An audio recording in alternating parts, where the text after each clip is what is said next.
Bonjour à toutes et à tous et bienvenue dans cette vidéo d'introduction au chapitre 15 valeurs et vecteurs propres. Alors c'est un chapitre important puisque c'est un chapitre dans lequel on va introduire les outils qui vont nous permettre d'atteindre l'objectif, enfin le point final de ce cours d'algèbre linéaire qui sera de revisiter ce qu'on a vu au premier semestre sur les équations différentielles linéaires, mais avec les outils d'algèbre linéaire. Et vous voyez la connexion arriver à travers le titre du chapitre, puisque le terme valeur propre, c'est un terme qu'on a déjà rencontré dans le chapitre équations différentielles. Quant au terme vecteur propre, c'est ce qui correspond dans le chapitre équations différentielles à la notion de mode propre. Au mode propre au pluriel, si c'est des vecteurs propres au pluriel. D'accord ? Voilà, donc cette connexion avec les équations différentielles, on la fera dans le chapitre suivant. Dans ce chapitre, on va se limiter à expliquer ces objets, mais sans équations différentielles. Pour la compréhension de ce chapitre, je vous encourage vivement à regarder cette vidéo de 3Blue1Brown qui porte précisément sur le sujet. Eigenvectors et Eigenvalues, c'est la traduction en anglais de vecteur propre. Eigen, c'est un préfixe d'origine allemande, mais qui fait partie de l'anglais et qui signifie propre. Si je regarde le sommaire du chapitre, il y a une première section introductive dont on va parler tout de suite. Puis après, vous avez des sections 2 et 3 un peu plus théoriques, si on veut, où on présente vraiment les objets et leurs propriétés. Et puis vous avez une section 4 qui est plus pratique, dans laquelle on va calculer les valeurs propres, notamment, et ça permettra aussi de calculer les vecteurs propres. Et pour les calculer, on va utiliser un outil qui s'appelle le polynôme caractéristique. Mais pour commencer cette vidéo, je vais revenir à l'exemple introductif. Et cet exemple introductif, il est porteur d'une très bonne nouvelle, c'est qu'en fait, vous en savez déjà beaucoup, puisque en réalité, dans le chapitre 9, les valeurs propres et les vecteurs propres, et la manière de les utiliser pour diagonaliser les matrices, vous l'avez déjà fait, vous l'avez déjà mis en pratique, et on va le retrouver sur cet exemple. Je vais à l'exemple. Alors, voici l'exemple introductif, et le problème qu'on se propose de traiter, eh bien, c'est l'étude des suites définies par une relation de récurrence. Une relation de récurrence xn plus 1 égale axn, et grand xn, c'est un vecteur, donc c'est une suite définie par récurrence de points de R2, qui a deux coordonnées petit xn, petit yn, et A, c'est cette matrice-là. Cet énoncé, c'est exactement l'énoncé de l'exercice 7 de la fiche de TD numéro 2 du chapitre 9, Introduction à l'algèbre linéaire. Je vais aller à cette fiche. Vous voyez, ici je suis sur l'exercice 7 de cette fiche de TD numéro 2 du chapitre 9, et on retrouve la matrice A, c'est la même matrice, et on va s'intéresser aux suites définies par récurrence. Vous voyez, xn égale a puissance n, x0. Je reviens au slide des notes de cours sur valeurs et vecteurs propres. Voilà, on y est. Et on s'intéresse donc à ces suites définies par récurrence. À chaque étape, à chaque itération, on multiplie par a. Donc au bout de n itérations, on multiplie par a puissance n. Donc si on veut calculer explicitement les solutions, enfin les suites solutions de cette relation de récurrence, ça revient à calculer explicitement la matrice à puissance n. A priori, c'est un calcul qui est pas simple puisque la matrice A n'est pas diagonale. Si la matrice A était diagonale, alors ce serait très simple parce que quand on multiplie une matrice diagonale par elle-même, elle reste diagonale et les coefficients diagonaux sont multipliés par eux-mêmes. Donc, une matrice diagonale à la puissance n, c'est très simple à calculer. Une matrice pas diagonale à la puissance n, a priori, c'est plus compliqué à calculer parce que le caractère non diagonal de la matrice couple l'évolution des deux variables, des deux coordonnées. Alors, vous voyez, en fait,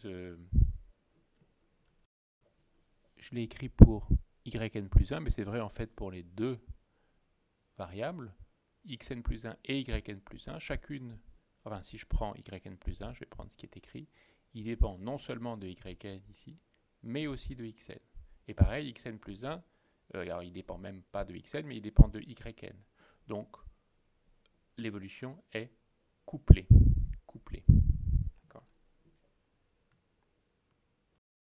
Qu'est-ce qui va nous sauver? Alors ici, on est dans le slide 2. Eh bien, ce qui va nous sauver, c'est que on va diagonaliser la matrice A. La matrice A, elle n'est pas diagonale, mais elle est diagonalisable. Qu'est-ce que ça veut dire? Ça veut dire que via un changement de base, après un changement de base, eh ben, on va conjuguer la matrice A à une matrice diagonale. C'est ce qu'on avait fait dans l'exercice. Ici, on est sur une figure, on est au slide 3, et on est sur une figure qui est tirée de la correction de la fiche d'exercice, dans laquelle on a dessiné côté gauche l'action, l'effet de la transformation de multiplication par la matrice A, et de gauche à droite, l'effet d'une matrice P de changement de base, et côté droit, l'effet de la transformation associée à une matrice D qui est conjuguée de la matrice A par ce changement de base. Et la matrice D, elle est diagonale. Et donc côté droit, les choses sont beaucoup plus simples à calculer et à comprendre. D puissance n s'exprime très simplement. Vous voyez ici, D est diagonale. Il y a des coefficients diagonaux qui valent moins 2 pour le premier et 1 pour le second. D'accord ? Et du coup, D puissance n, qu'on voit ici, est très simple à calculer, puisque pour exprimer D puissance n, il suffit de mettre les coefficients diagonaux à la puissance n. Et via la formule de changement de base, ça permet de retrouver A puissance n. Je reviens au dessin, à la figure. Sur la figure, vous voyez D, vous voyez le coefficient moins 2 horizontal, qui transforme le carré gris en le carré jaune, puis le carré jaune, le carré gris en le rectangle jaune, puis le rectangle jaune en le rectangle blanc. À chaque fois, la coordonnée horizontale est multipliée par moins 2, il y a un renversement et une dilatation d'un facteur 2, et la coordonnée verticale est inchangée, puisque le deuxième coefficient diagonal vaut 1. Et côté gauche, qu'est-ce qui se passe pour A? C'est la même transformation, mais via le changement de base. Donc si on prend l'image de ces deux vecteurs de la base canonique par le changement de base, ça nous donne des directions privilégiées qui nous permettent de comprendre le comportement de la matrice A et des itérés de la matrice A. Ces deux directions privilégiées que j'ai surlignées ici en rouge, c'est ce qu'on appelle des directions propres. Elles sont caractérisées par le fait que si vous prenez un vecteur sur une de ces directions, par exemple le vecteur rouge ici, eh bien, l'image de ce vecteur est collinéaire à lui-même. Regardez l'image du vecteur P de epsilon 1, c'est ce vecteur-là. A, P, epsilon 1. J'écris avec un comme du produit matriciel, mais on pourrait l'écrire A de P de epsilon 1. Vous voyez, AP epsilon 1, il est collinéaire A au vecteur P epsilon 1. Donc si ce vecteur, je l'appelle V1, AV1 est collinéaire à V1. Plus exactement, AV1 égale moins 2 V1. Voilà, ici j'ai réécrit mes commentaires manuscrits de façon un petit peu plus lisible. Donc si on note V1 le vecteur P epsilon 1, on a AV1 égale moins 2V1. On voit A renverse le vecteur avec un facteur 2. Et si on note V2 égale P epsilon 2, eh bien on a AV2 égale V2, que j'ai écrit comme 1 fois V2. V1 et V2, c'est ce qu'on va appeler des vecteurs propres. Vous voyez, je l'ai commenté ici. V1, c'est un vecteur propre. V2, c'est un vecteur propre. Qu'est-ce que c'est un vecteur propre? C'est un vecteur qui est transformé par la transformation à laquelle on s'intéresse en un vecteur collinaire à lui-même. Si l'image du vecteur propre est collinaire à lui-même, c'est que cette image du vecteur propre, elle vaut le vecteur propre fois un certain coefficient. Ce coefficient multiplicateur, c'est ce qu'on appelle la valeur propre. Donc, cette transformation A, elle admet deux directions propres, qui sont des droites vectorielles qui passent par 0. Les vecteurs de ces directions propres sont appelés des vecteurs propres. On en a choisi 2, mais on aurait pu en choisir d'autres. Les vecteurs propres ne sont pas uniques. C'est les directions propres, on verra, qui sont uniques, mais qui sont caractérisées de manière unique. Les vecteurs propres, il y en a plusieurs possibles dans chaque direction propre.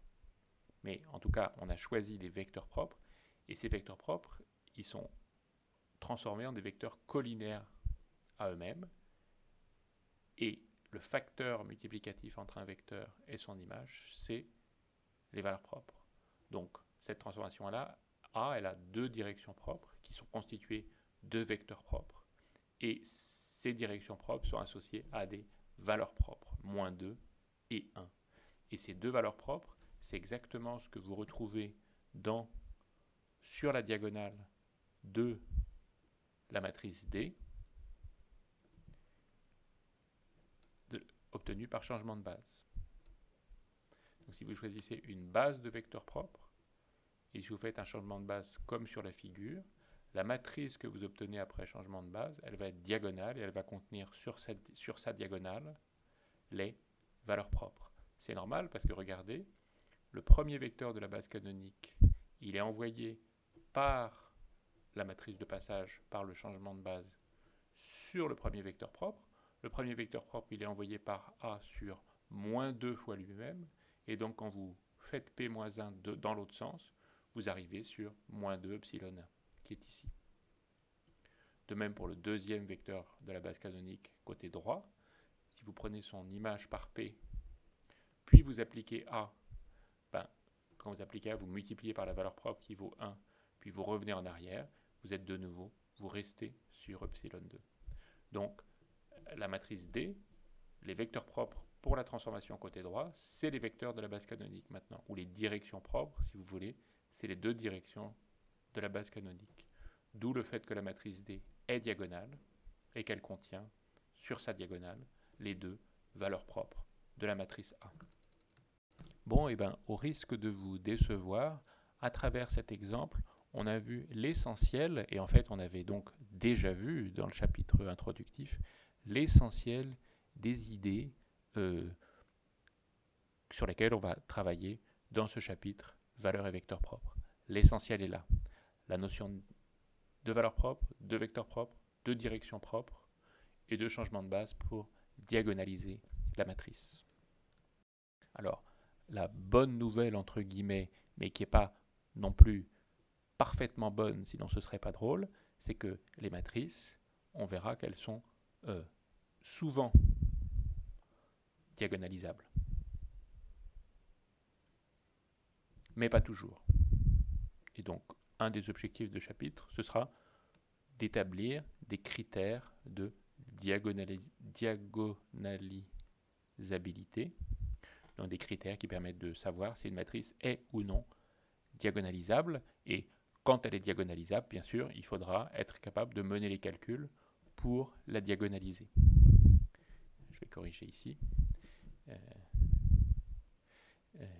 Et donc ces calculs, ça commence par le calcul des valeurs propres dont je vais parler assez rapidement. Alors, si on revient au sommaire, on a traité le premier paragraphe, et je vais juste aller au tout début de la section 2. On a traité la section 1, je vais aller juste au tout début de la section 2 pour regarder les définitions de valeurs vecteurs et sous-espaces propres, les définitions formelles, et vous allez voir qu'il n'y a plus rien de mystérieux. On va à cette sous-section. Et vous voyez, dans cette sous-section, vous avez les définitions essentielles de vecteurs propres, valeurs propres et sous-espaces propres. Ce que j'avais appelé dans l'exemple direction propre. Parce que la dimension valait 1. Mais le terme général, c'est sous-espace propre. Écoutez, si je vous laisse mettre sur pause et regarder d'un petit peu plus près ces trois définitions, vous verrez qu'elles n'ont vraiment rien de surprenant. Un vecteur propre, c'est un vecteur tel que l'image de ce vecteur par la transformation est collinaire à lui-même. Autrement dit, tel qu'il existe un scalaire lambda tel que f de v égale lambda v. Alors la seule petite précision à laquelle il faut faire attention, c'est qu'un vecteur propre, conventionnellement, on suppose qu'il est non nul. Pourquoi? Parce que cette égalité, si v est le vecteur nul, elle est vraie pour tous les lambda. Donc v serait vecteur propre pour n'importe quelle valeur lambda, donc ça n'a pas grand intérêt. Donc un vecteur propre, on fait toujours l'hypothèse qu'il est non nul. Et puis qu'est-ce que c'est la valeur propre? La valeur propre, c'est le coefficient multiplicateur associé au vecteur propre, par lequel le vecteur propre est multiplié quand on applique la transformation. Ça, c'est la remarque que j'ai faite oralement juste avant. Voilà, cette égalité-là, elle est vraie pour tout lambda. Donc, il est préférable d'exclure le vecteur nul dans la définition d'un vecteur propre. Et puis enfin, il y a la définition de sous-espace propre, et un sous-espace propre, pour une certaine valeur propre, c'est tous les vecteurs qui sont envoyés collinairement à eux-mêmes avec le facteur multiplicatif qui est cette valeur propre. Et ça, on verra que c'est un sous-espace vectoriel, et pour ça, pour le coup, on va lui ajouter le vecteur nul. Ça va être la réunion de l'ensemble des vecteurs propres de f, par définition, et du vecteur nul, puisque cette relation, elle est toujours vraie pour toute valeur de lambda si v est le vecteur nul.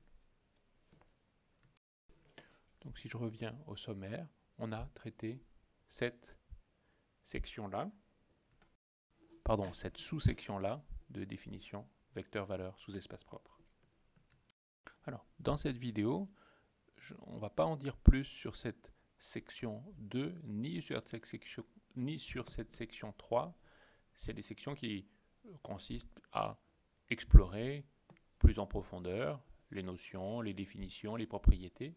Et on va tout de suite faire un saut sur une partie plus opérationnelle, qui est la section 4, qui est le calcul effectif de ces valeurs propres et de ces vecteurs propres. Et plus exactement, puisqu'on était sur un exemple d'une matrice 2,2 à coefficient réel, on va rester sur cet exemple qui va être largement suffisant pour découvrir ces méthodes de calcul. Et donc on va aller à ce paragraphe-là, polynôme caractéristique, cas d'une matrice 2 fois 2 à coefficient réel. On va regarder comment on calcule les valeurs propres et les vecteurs propres.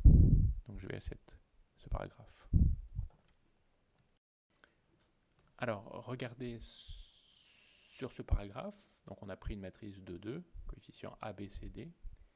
Et regardez, on va s'intéresser à cet objet, c'est peut-être la première fois que vous le rencontrez, qu'on appelle le polynôme caractéristique de la matrice. On l'a noté comme ça. Et qu'est-ce qui vaut ce polynôme caractéristique? Il vaut le déterminant de A moins lambda identité. Donc, explicitement, il vaut ce déterminant-là, on est d'accord? Vous voyez, on a pris la matrice ABCD et on a enlevé moins lambda identité. La matrice identité, c'est la matrice, c'est cette matrice-là. Et donc on a enlevé moins lambda sur la diagonale à la matrice A. Et on cherche à calculer ce déterminant. Pourquoi est-ce qu'on cherche à calculer ce déterminant? Eh bien parce que, alors juste l'identité, il faut mieux le noter I2, je vais corriger ça sur la version du drive. Et la raison pour laquelle c'est intéressant en lien avec les valeurs propres de calculer ce déterminant, elle est illustrée sur les équivalences là côté gauche que j'ai écrites. Examinons ces équivalences. Vous voyez que le déterminant d'une matrice vaut 0 si et seulement si cette matrice n'est pas inversible. Ça on le sait, on l'avait vu en dimension 2 et ça fait aussi partie, c'est un des résultats importants du chapitre déterminant. Le déterminant vaut 0 si et seulement si la matrice n'est pas inversible. Or, c'est une matrice carrée, c'est une matrice d'un endomorphisme. Donc elle est non inversible si et seulement si son noyau n'est pas réduit au vecteur nul. Or, qu'est-ce que c'est que le noyau de cette matrice s'il n'est pas réduit au vecteur nul? Eh bien, je l'ai écrit côté droit. Un vecteur, il est dans le noyau de A moins lambda identité, si et seulement si A moins lambda identité de ce vecteur vaut 0. Et ça, c'est équivalent à dire que A de ce vecteur égale lambda ce vecteur. Autrement dit, si et seulement si le vecteur V est un vecteur propre pour la valeur propre lambda à condition que le vecteur soit non nul. Conclusion, le noyau de A moins lambda identité, s'il est réduit au vecteur nul, il est réduit au vecteur nul. S'il n'est pas réduit au vecteur nul, il est constitué des vecteurs propres, au moins pour ces vecteurs non nuls, des vecteurs propres pour la valeur propre lambda. Vous voyez? Donc, pour calculer les valeurs propres de A, il faut calculer ce déterminant. C'est un calcul très simple puisque c'est un déterminant de 2 et on a une formule explicite pour l'expression de ce déterminant. Vous voyez, c'est le produit A lambda fois D moins lambda fois D, A moins lambda fois D moins lambda moins BC. Donc c'est un polynôme de degré 2 en lambda. Et c'est un polynôme de degré 2 dont les coefficients, même ont ces formes un peu connues, qui sont le terme constant, vous voyez, c'est AD moins BC, c'est le déterminant de A. Et le terme de degré 1, c'est moins la trace de A, c'est moins la somme des coefficients diagonaux de la matrice. Donc le polynôme caractéristique, ce qu'on appelle le polynôme caractéristique, ce déterminant, il vaut lambda 2 moins T lambda plus D. Et les valeurs propres, c'est les racines de ce polynôme caractéristique. Donc vous voyez qu'elles peuvent être réelles ou complexes. Tout ça, c'est des termes qui doivent vous rappeler le cours d'équations différentielles. Ou également dans le cours d'équations différentielles, on avait un polynôme caractéristique et on avait des valeurs propres réelles ou complexes. Alors, pour l'instant, dans ce chapitre, on ne va pas faire le lien avec les équations différentielles linéaires, on le fera dans le chapitre d'après, mais en tout cas, vous retrouvez des objets familiers. Bref, pour en revenir à notre matrice de 2, ces valeurs propres sont les racines d'un polynôme de degré 2. Elles peuvent être réelles ou complexes. Et on va maintenant aller au slide suivant. Et en allant au slide suivant, vous allez retrouver des objets, à nouveau, qui vont vous rappeler des notions du cours d'équations différentielles. Allons-y. Slide suivant. Ce dessin, il doit vous dire quelque chose. Ce dessin ici. Qu'est-ce qu'il représente, ce dessin? Il représente dans le plan trace. Trace, c'est la somme des coefficients de la matrice. Et déterminant, c'est le déterminant de la matrice. En fonction de ces deux paramètres, vous voyez que ces deux paramètres, ils déterminent le polynôme caractéristique de la matrice. Et le discriminant de ce polynôme caractéristique, il vaut T2 moins 4D. Et donc, cette courbe-là, c'est la courbe D égale T2 sur 4, la parabole ici, cette parabole-là, D égale T2 sur 4, qui sépare la zone où le discriminant est strictement négatif, ce qui va correspondre à des valeurs propres complexes conjuguées.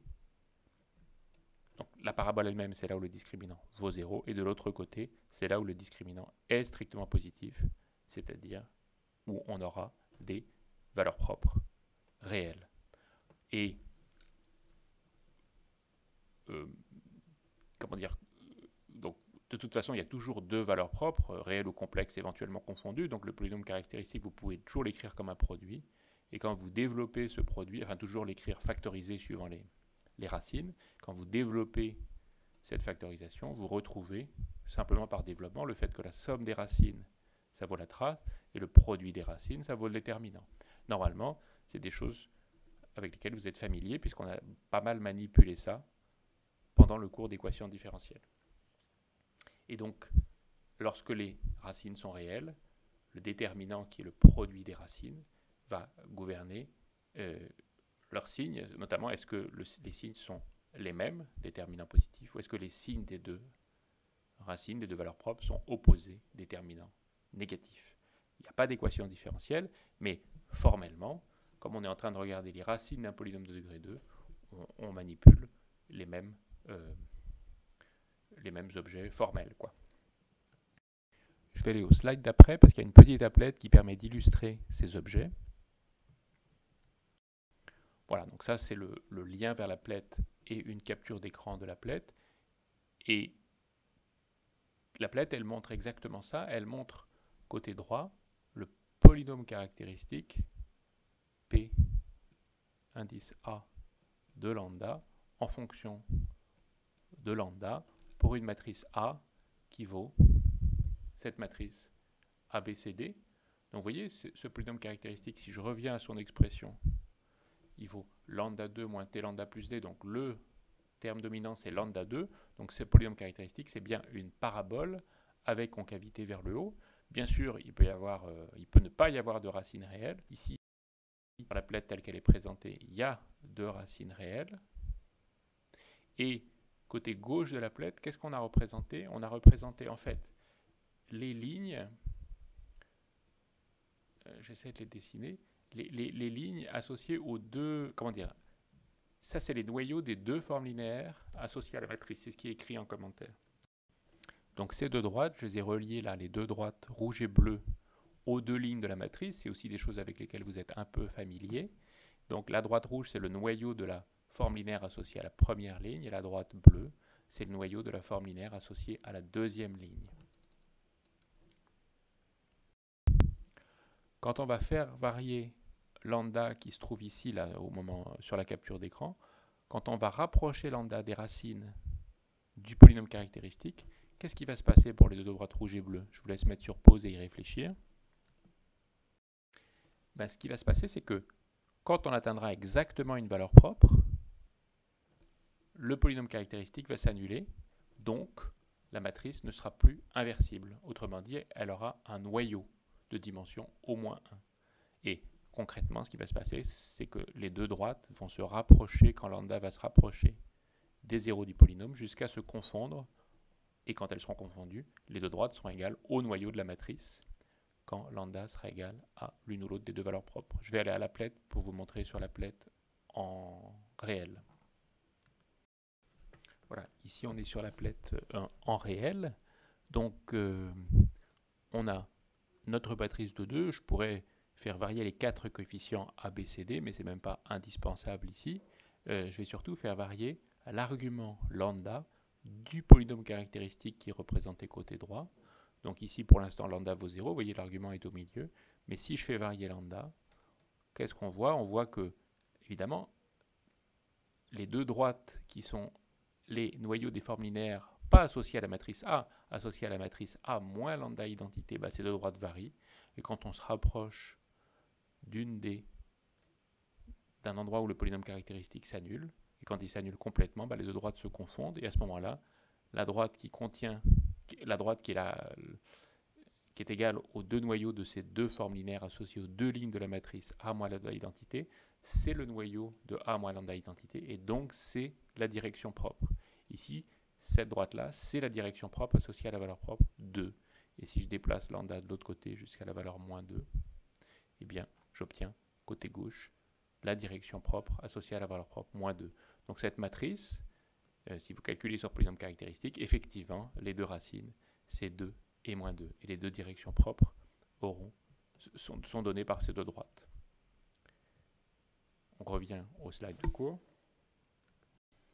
Donc on revient au slide du cours. Et en fait, on va terminer cette vidéo en allant revisiter la correction de l'exercice explicite avec la matrice explicite de l'introduction, mais on va revisiter la correction avec ce qu'on vient d'apprendre, les notions de polynômes caractéristiques, de valeurs propres, et on va trouver les vecteurs propres.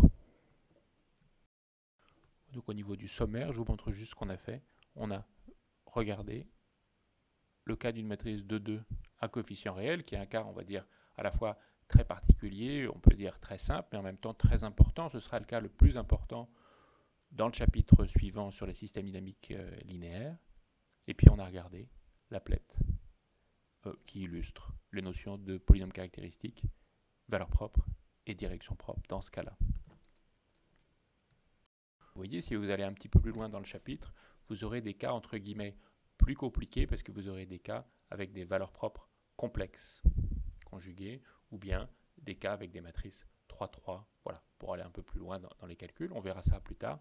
Pour aujourd'hui, on va faire le cas d'une matrice de 2 avec des valeurs propres réelles, qui est le cas de l'exemple introductif.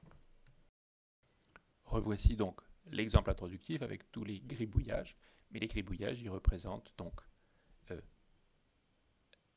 la matrice A, les deux directions propres, les deux valeurs propres, moins 2 et 1, et la matrice de passage.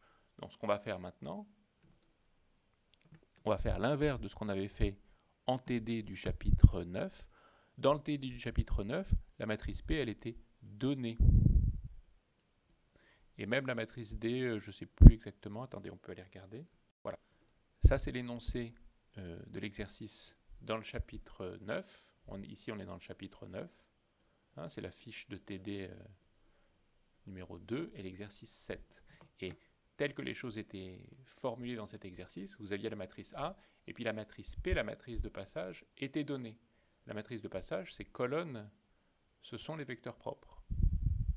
C'était donné par l'énoncé. On va simplement revisiter cet exercice, mais en calculant maintenant les vecteurs propres, et d'abord en calculant les valeurs propres. Dans l'exercice tel qu'il était posé, comme on vous donnait les vecteurs propres, on calculait aussi la matrice D égale P-1 à P. Par calcul, on calculait P-1, et puis par miracle, on trouvait, enfin pas par miracle, mais par calcul, on trouvait les deux valeurs propres, moins 2 et 1, par cette formule de changement de base P-1 à P. Donc on trouvait les valeurs propres par le calcul. Donc d'une certaine manière, dans cet exercice, mais c'est normal, on était dans le chapitre introductif, on faisait tout à l'envers. L'énoncé nous donnait gratuitement la matrice de passage, et avec cette matrice de passage, on trouvait par le calcul les valeurs propres. Maintenant, on va revisiter cet exercice en le prenant à l'endroit, c'est-à-dire en partant de la matrice et en trouvant par nous-mêmes les valeurs propres et les vecteurs propres. On y va. On y va, et ici, à présent, je suis dans la fiche de TD du chapitre valeurs et vecteurs propres. Donc c'est la fiche du chapitre 15, TD chapitre 15, pardon. Et dans cette fiche de TD, l'exercice 3, vous voyez, l'énoncé est un petit peu succinct, il vous dit juste reprendre l'exercice 7 de la fiche de TD numéro 2 du chapitre 9 et l'interpréter en termes de valeurs propres, vecteurs propres, matrice de passage et diagonalisation. C'est ce qu'on a dit juste avant en disant qu'on allait prendre l'exercice dans le bon sens. Et je vais aller à la correction pour voir, pour vous montrer ce que ça donne dans le détail. Voilà, donc voilà la correction de l'exercice. Il n'y a rien au-dessus, hein, la correction démarre ici. Donc, voici la matrice A. On regarde A moins lambda identité.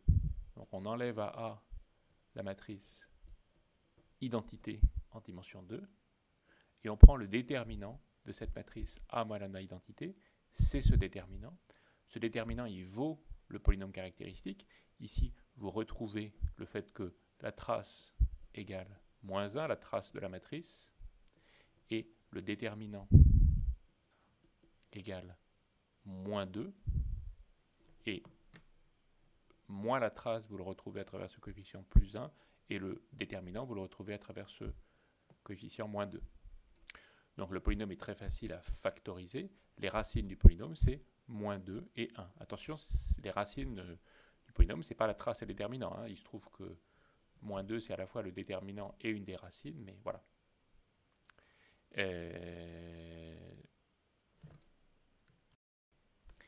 Et donc, vous voyez, c'est pas plus compliqué que ça. On les a, nos deux valeurs propres, moins 2 et 1. Ce que j'ai surligné ici, valeur propre simple, moins 2 et 1. Simple parce que c'est des racines simples du polynôme caractéristique. Si vous allez regarder les notes de cours, ça se complique un petit peu quand les racines sont multiples. Hein, en termes d'équations différentielles, racines multiples, oscillateurs, régime critique, bref, on verra ça dans le chapitre suivant. Mais pour l'instant, elles sont simples. Et donc, on a nos valeurs propres. Il reste à trouver les directions propres. Mais déjà, comme il y a deux valeurs propres, on sait qu'il y aura deux vecteurs propres indépendants. Donc, on sait que la matrice va être diagonalisable. On le sait d'après les notes de cours. Là, pour l'instant, on n'a pas regardé les notes de cours très en détail, mais quand vous aurez un petit peu exploré les notes de cours, vous verrez que s'il y a deux valeurs propres distinctes en dimension 2, ça fait deux directions propres distinctes, donc la matrice est diagonalisable. Donc on est dans une situation favorable, les valeurs propres sont réelles, elles sont distinctes, on va pouvoir diagonaliser la matrice, on dirait sur R, puisque les valeurs propres sont réelles. Donc il faut maintenant chercher les directions propres, ou les sous-espaces propres. Qu'est-ce que c'est les sous-espaces propres? Eh bien, c'est les sous-espaces constitués des vecteurs propres. Les vecteurs propres, c'est les vecteurs qui sont transformés par A en des vecteurs collinaires eux-mêmes avec le facteur de multiplication lambda. Donc c'est les vecteurs qui vérifient cette équation. Et cette équation, elle est équivalente à A moins lambda identité V égale 0. Autrement dit, elle est équivalente à V appartient au caire de A moins lambda identité. Je l'ai déjà dit un petit peu plus tôt dans la vidéo, mais je le répète ici parce que c'est important de bien avoir ces équivalences-là en tête. Les vecteurs propres, c'est le noyau de A moins lambda identité. Donc qu'est-ce qu'on a fait? Regardez, on a fait quelque chose de très simple. On a regardé A moins lambda identité, mais pour les deux valeurs propres lambda, moins 2 et 1. Donc pour moins 2, ça fait A moins 2, ça fait A plus 2. Et on regarde le noyau de cette matrice. Et quand vous regardez cette matrice, A plus 2 identité, regardez la tête de cette matrice, vous voyez tout de suite qu'elle est de rang 1. Ce n'est pas par hasard qu'elle est de rang 1. Précisément parce qu'on a retiré une valeur propre fois l'identité, on a retiré une valeur de lambda pour laquelle il y a un noyau, donc pour laquelle la matrice n'est pas de rang 2. Et vous verrez, pour des raisons de multiplicité, elle peut être que de rang 1. Donc on savait a priori que la matrice était de rang 1, et donc c'est très facile de déterminer son noyau. Son noyau, c'est déterminé par une équation, et son noyau, c'est la direction engendrée par ce vecteur. Vous voyez, on peut aussi raisonner avec l'orthogonalité. Ce vecteur 1 moins 2, il est orthogonal au vecteur 2, 1, qui est le vecteur gradient de la ligne, de la forme linéaire associée à la ligne. D'accord ? Et puis pareil pour l'autre valeur propre. L'autre valeur propre, elle vaut... Où est-ce qu'elle est? Elle est ici, elle vaut 1. Donc A moins l'identité, ça donne cette matrice-là, qui à nouveau est une matrice de rang 1, c'est normal. C'est normal. D'accord? Je vais le dessiner comme ça. Et à nouveau, c'est très facile de trouver le noyau de cette matrice. C'est deux fois la même équation. Le noyau de cette matrice, c'est la direction engendrée par le vecteur 1, 1. Et les voilà nos deux directions. Donc les revoilà, nos deux directions propres et nos deux vecteurs propres. Vous voyez, les vecteurs propres, on avait le choix, ils ne sont pas uniques, hein, et on peut les choisir à coefficient multiplicateur près. Ce sur quoi on n'a pas le choix, c'est dans quelle direction ils sont situés. Et après, l'amplitude du vecteur propre, c'est à nous de la choisir. Donc on a choisi les vecteurs 1, moins 2, qui est ce vecteur-là, 1, moins 2, et puis le vecteur 1, 1. Et ces deux vecteurs propres, à quoi ils correspondent par rapport à l'exercice? Ils constituent les deux colonnes de notre matrice de passage, puisque notre matrice de passage, elle va envoyer les vecteurs de la base canonique vers les vecteurs propres. Voilà pour le premier. Bon, je ne sais pas très bien dessiner, mais voilà pour le deuxième. D'accord? Et c'est terminé, on a notre matrice de passage, on a retrouvé la matrice de passage de l'énoncé, et on sait a priori que la matrice D, qui est la matrice obtenue à partir de A par le changement de base, elle sera diagonale, puisque, on l'a vu tout à l'heure, les vecteurs de la base canonique, ils sont envoyés sur des vecteurs propres. Donc si on applique P, puis A, ils sont envoyés proportionnellement à eux-mêmes, puis P dans l'autre sens, on retrouve un vecteur proportionnel au vecteur de la base canonique. Côté droit, les deux vecteurs de la base canonique sont vecteurs propres. La matrice D, elle est diagonale. Donc vous voyez, vous avez une formule a priori de la matrice D sans calcul. Vous n'avez pas besoin de calculer P-1. Je vais l'écrire parce que c'est un petit avantage.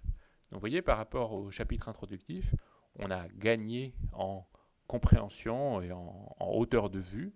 Là, on n'a pas eu besoin que l'énoncé nous donne la matrice P. On a trouvé tout seul comme des grands les valeurs propres et les directions propres. On a choisi des vecteurs propres. Ce choix des vecteurs propres, ça nous détermine une matrice de passage. Et on sait a priori que la matrice transformée par la formule de changement de base associée à la matrice de passage, c'est cette matrice diagonale. Et on peut moissonner tout ce qu'on a semé. Côté droit, on comprend parfaitement maintenant la dynamique, c'est-à-dire on comprend parfaitement la forme de la matrice des puissances n, et on en déduit côté gauche une expression. On peut calculer côté gauche une expression de la puissance n, et surtout on comprend comment marche la dynamique en décomposant côté gauche les vecteurs suivant les deux directions propres. Voilà, c'est terminé pour cette vidéo. On a en fait, à travers cet exemple, qu'on a simplement revisité du chapitre 9, on a vu l'essentiel des notions de ce chapitre valeurs et vecteurs propres, et même à travers cette diagonalisation, on a vu une partie significative de ce qu'on verra dans le chapitre suivant sur les systèmes dynamiques linéaires. Les systèmes dynamiques linéaires, ils seront soit à temps continu, comme pour une équation différentielle, soit à temps discret. À temps discret, c'est quand c'est des suites définies par récurrence, et à temps discret, cet exemple est représentatif de ce qu'on fera en système dynamique linéaire. Essentiellement, on essaiera de diagonaliser quand c'est possible pour à la fois exprimer et comprendre le comportement des solutions. Merci pour votre attention.